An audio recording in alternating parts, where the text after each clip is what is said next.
Hey everybody, how's it going? Hope you're having a lovely day. So this is a video I've been meaning to do for about a month, but I haven't had the time since I've been adjusting and transitioning into a new job and a new place. This is a video I did titled "A Bum Broke Into My Building in New York City," where I narrated as a bum walked past my store, figured I'm probably not going to get into this one, it has a large gate, and then decides to go right over to the building next door and attempt to break into it in the laziest fashion possible, and he winds up looking around and not even taking anything. Now, there was a comment there that I wanted to read and I wanted to give you a little bit of context with because it's actually not a horrible comment. The comment says, "I know this is going to trigger people, but crime is worse in Texas than New York City." And he goes on to state the property crime rate and violent crime rate in a bunch of different areas of the country and points out that New York City's is actually one of the lowest. So I think it's very important to look through this and give the information just a little bit more context so that you can kind of have an idea as to why the statistics that you read might not actually match reality. This is something you see coming up in the news more and more often lately with titles like this. Are Republicans right about the crime wave? Or are they right when they fearmonger this, that, and the other? So let's go over a couple of these things from a cultural standpoint, just based on some of my old videos here. So a few years ago, there was somebody that tried to steal my tip jar. And I did a video on that person stealing my tip jar over here, where you could see the person on camera as they were doing it. And we reported the person that stole the tip jar to the police with, again, 1080p video where you could easily zoom in and see the person that did it. And we got these strange looks from the police, and then I was kind of curious, what all this was about. And I wound up talking to somebody in the lobby, and they said, "I can't believe you're bothering to report this." And it's like, oh, they stole from me. And it's like, yeah, but was it really an amount that was worth it? They're probably never going to find them, and so on and so forth. There is this weird kind of cultural thing in New York City where if you go to the police to report something that is not again, somebody was sexually assaulted or beaten nearly to death, there's this kind of, why are you bothering to do this that's going on here? Another instance that I found particularly interesting is one over here. So this is a man that was breaking every single windshield on the block, and he was carrying a giant stick. And my manager and I went out and we captured him, and well, at least we didn't capture him. We stole his stick, and then the police captured him after. And none of the people that had their windshields broken, that's Steve being a bro, stealing the guy's stick, and none of the people that had their windshield broken even bothered to submit a police report. And several of the people that I talked to said, when I asked if they were going to do it, said, "No, it's a complete and utter waste of time. I am not going to bother." Another example I can give you is when my Framework laptop was taken. My Framework laptop got taken, and I discussed it in this video over here, and I actually went to file a police report. And when I went to file the police report, this is a funny one. They gave me this kind of thing like, "Why are you bothering? This is a complete waste of our time." And I said, the person that did it is on camera. You can clearly see him. This place does have a camera. They said they cannot give me the camera footage. They can only give it to you if I file a report.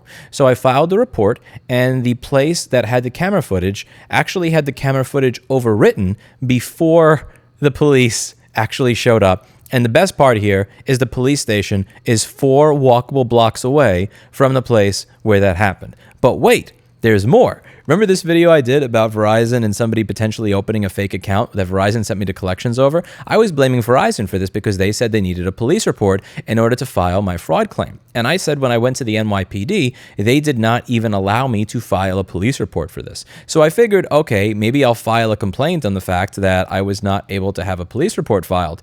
So this was the result of that, and I just thought I would show you on camera because it's kind of funny.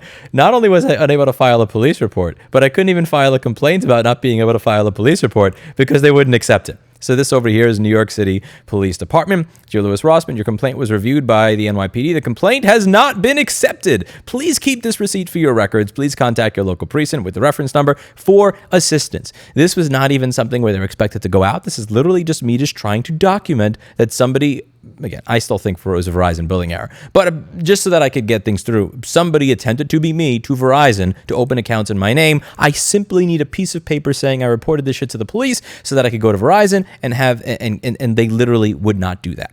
So what is the point that I'm trying to get to, since this video has kind of been a rambling thing going on for 5 minutes?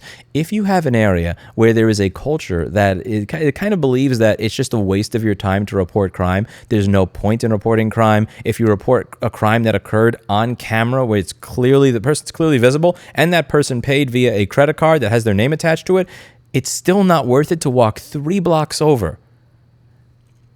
People are not going to report the crime. And if people don't report the crime, then the crime statistics are going to demonstrate that there's not a lot of crime because people are not reporting it. If you have an area with a culture of not reporting things, then it's not going to be reported. Anytime I've reported crime, my friends and my family members have suggested that what I'm doing is a waste of time. 100% of the time, they have made sure to tell me, you could go back to work, you could play a video game, you could enjoy your evening. Why are you wasting time reporting a crime? And I will always respond with the exact same thing, so that when somebody comes out and makes this particular type of comment, they cannot juice the statistics. Or if they are going to juice the statistics, it's by deleting my report at the very least, not because I didn't report it. You don't get to go out there and say that things are so much better than they are based on reports simply because people are not bothering to report things anymore. Because again, as I'm saying, you literally cannot report a crime. This is something that I think should be considered when you are looking at these rates. Now, this is an interesting point of contrast from something that happened to me just a few weeks ago here, where there was a person that was following me down the street and wouldn't leave me alone and kept yelling. And 3 of the people that I spoke to said, "Oh, you should file a police report." Yeah, you should file a police report. And when I actually filed a police report, they were really just happy to be of service. It was the complete opposite of literally trying to file a police report for something basic and being denied and then getting denied the ability to complain about it. Now, to be clear, there are people when I would live stream walking down Broadway and 17th Street or Broadway and 19th Street in New York City that would say, "Louis, I can't believe you're going through that. That's a dangerous area." And I do believe that sometimes people do tend to overdose on propaganda news networks that will make them afraid to go outside. Sometimes people will be afraid to go outside because they actually believe Broadway and 19th Street is so dangerous, or walking up and down 5th Avenue at 4 p.m. on a weekday is dangerous. And sometimes they'll be afraid to go outside because they think a virus is going to wipe out humanity.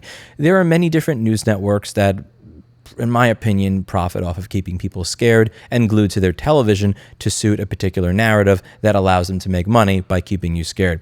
And sometimes that kind of skews a little bit too far in the direction of you cannot go outside in New York City or you'll get killed, which, as I've demonstrated many, many times, walking home drunk, no weapon, no nothing, holding a $600 phone, there are a lot of it is bullshit.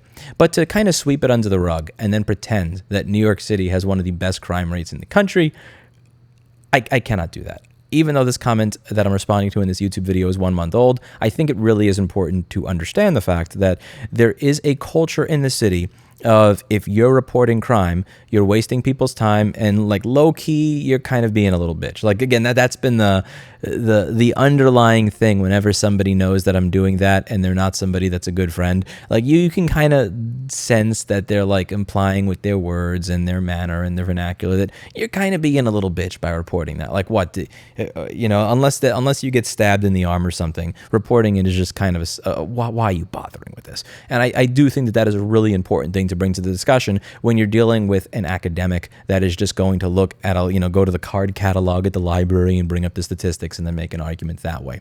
I choose where I live not simply based on statistics, but based on the actual lived experience that I have, spending time in an area, meeting the people in that area, seeing what happens when I do something like drop my credit card and realize, oh my God, you picked it up and brought it back to me instead of spending $200 at Foot Locker and Jimmy John's. Which, yes, that has happened several times in Texas and several times in New York City, and I'll let you guess, what happened in which area. That I make my decisions in that way, and I think it's really important to kind of get an overall feel for the neighborhood in addition to just looking at statistics, because these are the type of things that are not really going to show up unless you've lived in an area for a while and have a kind of a feel for the culture and everything else. Let me know what you think in the comments down below. That's it for today, and as always, I hope you learned something. I'll see you all in the next video. Bye now.